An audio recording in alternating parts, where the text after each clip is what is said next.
இந்த ஆட்சியில் ஒரு சாதாரண மனிதன் கூட தன் குறைகளை தெரிவிக்க தலைமை செயலகம் வரை அலைய வேண்டிய அவசியமில்லை என்பதுதான் தற்போதைய மிகப்பெரிய சிறப்பம்சம்.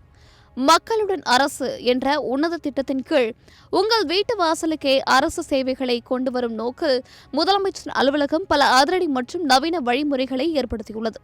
ஒரு சாமானியனின் குரல் நேரடியாக முதலமைச்சரின் கவனத்திற்கு செல்ல என்னென்ன செய்ய வேண்டும் என்பதை பற்றி இப்போது விரிவாக பார்க்கலாம்.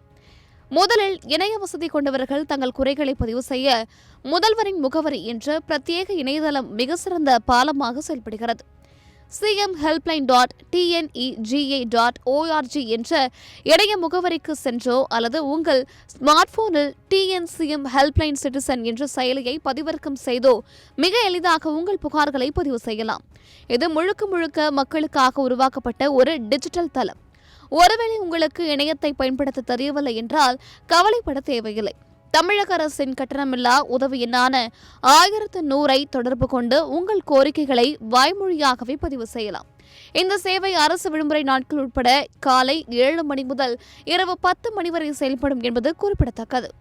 மேலும் தொலைபேசி வாயிலாக பேச விரும்புபவர்கள் 0442567234 என்ற எண்ணையும், எழுத்துப்பூர்வமாக மின்னஞ்சல் அனுப்ப விரும்புபவர்கள் cmcell@tn.gov.in அல்லது cmhelpline@tn.gov.in என்ற முகவரிகளையும் பயன்படுத்தலாம்.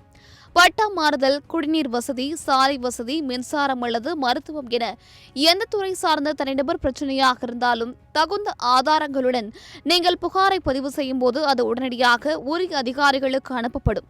நீங்கள் புகாரை பதிவு செய்தவுடன் உங்களுக்கு ஒரு மனு எண் வழங்கப்படும். அதன் மூலம் உங்கள் கோரிக்கையின் தற்போதைய நிலை என்ன என்பதையும் நீங்கள் நேரடியாக கண்காணித்துக் கொள்ளலாம். இறுதியாக ஒரு மிக முக்கியமான விஷயம், மக்களுடன் அரசு என்ற இந்த திட்டம் மக்களுக்கும் அரசுக்கும் இடையேயான இடைவெளியை குறைக்க உருவாக்கப்பட்ட ஒரு அதிகாரப்பூர்வமான கட்டமைப்பு. முதலமைச்சரை தொடர்பு கொள்ள தனிப்பட்ட மொபைல் எண்கள் எதுவும் பொதுமக்களுக்கு வழங்கப்படுவதில்லை. எனவே சமூக வலைதளங்களில் பரவும் போலியான எண்களை நம்பாமல் அரசு அறிவித்துள்ள இந்த அதிகாரப்பூர்வ வழிகளை மட்டுமே பயன்படுத்துங்கள்.